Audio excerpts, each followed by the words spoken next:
Six Flags Over Georgia, one of Six Flags' most mid-tier parks when it comes to other theme parks. But now, with the merger of Cedar Fair and Six Flags, the new Ultra Surf roller coaster coming is make or break for this park. And I was doing well in today's video.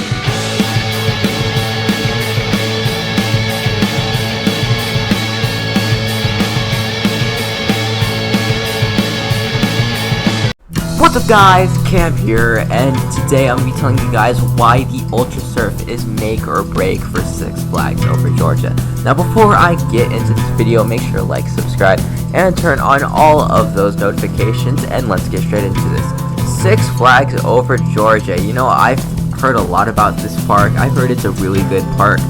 You know, I've heard about Great American Scream Machine, I've heard about Goliath, I've heard about those amazing rides.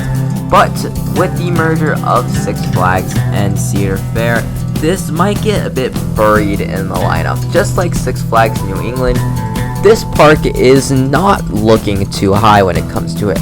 Mainly, why? Because this mainly compares to parks like Dorney Park and all those other parks in the chain. And now they have to fight against even more parks to get additions. And now, well, they haven't really gotten many additions. They've gotten a major spike. They've gotten the Ultra Surf. They're getting the Ultra Surf, which is technically rumored, and also the Kid Flash Cosmic Coaster. And from what I've heard, the Kid Flash Cosmic Coaster is pretty cool, but that is not enough to prove Six Flags Over Georgia to be a premier park for Six Flags to add more coasters to.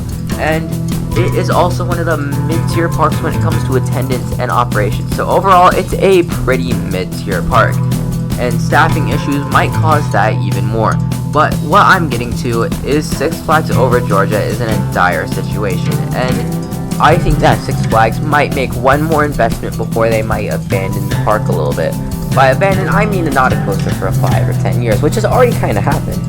But let me get on. So the first thing about this is that the Ultra Surf is a Intamin launch water coaster. This is more of a prototype. We don't really see this a lot in parks.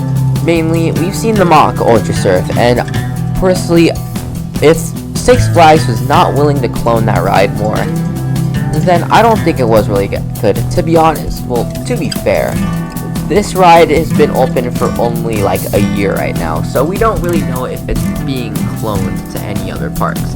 But the Ultra Surf might be telling us that they do want that style of ride, but don't want a mock Power Splash, which from what I've heard seems to be a pretty mid-tier ride, but also it's pretty solid.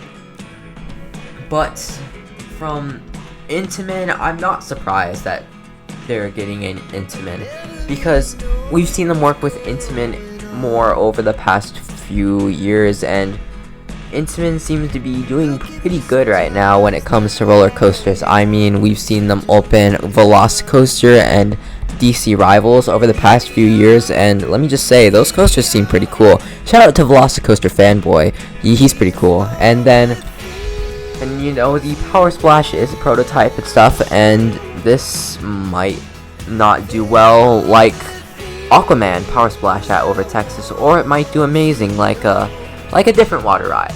But the problem is that this is not that big of an addition, so it might not attract the guests that it wants. Like, this is surely gonna have at least a 100-minute line at some point, but there is a chance that this park just might not get it. This ride definitely seems like it can pull in the weights on a hot summer day, but it also seems like it could be pretty mid-tier when it comes to roller coasters. I think it would have the weight of like Batman the Ride at Six Flags Magic Mountain. Plus, Batman the Ride at Six Flags Over Georgia seems pretty cool. It seems like the best one. But that is not all. The Power Splash is definitely something unique. A spinning coaster that can definitely fit into the lineup of Over Georgia. I don't really know. I don't know if they have a Pandemonium clone or not, but a spinning coaster would definitely work in Six Flags Over Georgia. It's not an expensive roller coaster, but if they were looking for something like a half pipe by Intamin and something like that, then this is definitely the way to go. So I really don't know what's gonna happen to Over Georgia right now. Over Georgia is in a very weird situation. I think that Six Flags should give this park one more big addition. With the merger of Six Flags and Cedar Fair, I will not be surprised if we were to see a Giga come to this park. And probably more smaller additions over the next few years, but this park might be abandoned overall. Like Michigan's Adventure, Valley Fair, those parks never get coasters. And Cedar Point, Kings Island, they get coasters every once in a while. The problem is that we don't really know what's gonna happen with these parks so far. So we're in a very weird situation where we don't know if there's gonna be a giant new roller coaster coming or if there's gonna be a small little roller coaster coming. This park is in a dire need for a new coaster that is not a small coaster. I definitely think that they should replace Georgia Scorcher with something better. But I just want to know what you guys think about these new plans for a Intamin Power Splash coming to Six Flags Over Georgia. Now, for me personally, I think that I would really like a why do I keep saying Mock Power Splash? An Intamin Power Splash that should come sooner or later. But the 2025 edition, I wouldn't be surprised to see something like a Giga coming over the next couple years to Six Flags Over Georgia. Mainly, I think that Magic Mountain, Great Adventure, Great America, all those parks can see a Giga coming in the next few years. But I just want to know, what do you guys think about this new about this new Intamin Power Splash coming to Six Flags Over Georgia? Now, make sure to like, subscribe, and turn on all the notifications.